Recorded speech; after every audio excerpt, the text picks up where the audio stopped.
Good evening, everyone. My name is Kelvin. I'm from Situations, the podcast. And as many of you all know that the presidential election has just concluded, and we now know who will be the next president of the United States. And with that being said, the fuckery has already begun due to the fact that people I don't feel people use their right mindset um, when choosing the next president. So I'm going to shed some light on something that kind of disturbs me to see this, because it seems like none of this took place prior to this election. And now that we know who the next president of the United States will be, like I say, the fuckery has begun. But I want to say one thing before I show y'all this clip. This is not the 50s or the 60s anymore.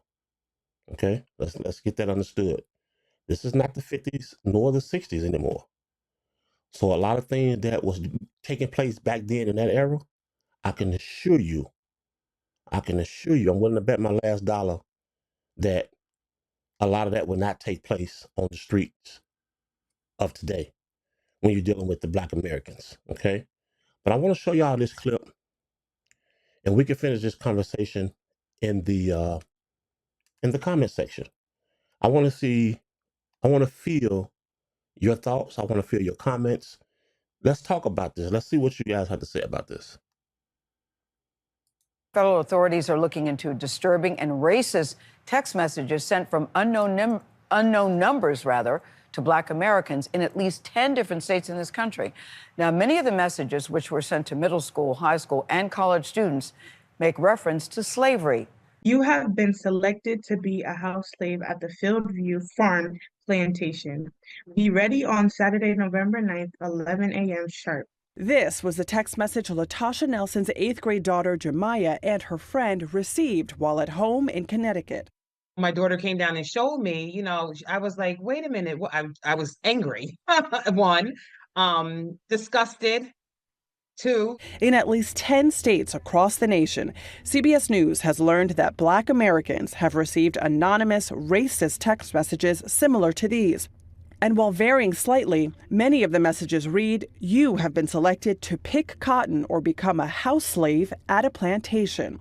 I felt scared, sad, kind of shaken by it. Devereaux Adams lives in Atlanta and is a student at Western Governors University. If this was not during the election, I probably would have laughed it off. But I don't know, it hit me different because of when it happened.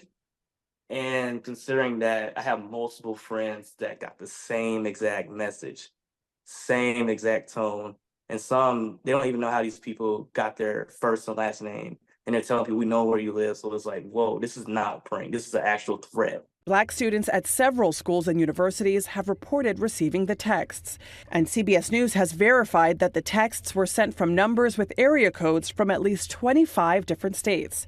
Some through Text Now, which offers free phone numbers. In a statement, Text Now says it's learned that one or more of our accounts may have been used to send text messages in violation of our terms of service, adding it shut down the accounts as soon as it became aware. Our ancestors died on plantations and lived lives and separated from their children. They didn't say they're coming to get all of us. They're saying, you talk about coming to get my child, right? Removing my child from me to bring her back to something that's not even legal, never going to happen. And how dare you even send it to her? How dare you even think that that's something that would be funny to anybody? Our CBS News confirmed team was able to reach one of the people who sent one of those text messages from a Fort Wayne, Indiana area code. That person said the message was a prank before abruptly ending the call. The Federal Communications Commission is investigating along with state and local law enforcement, but it is still unclear who is behind this and how all the contact information was obtained.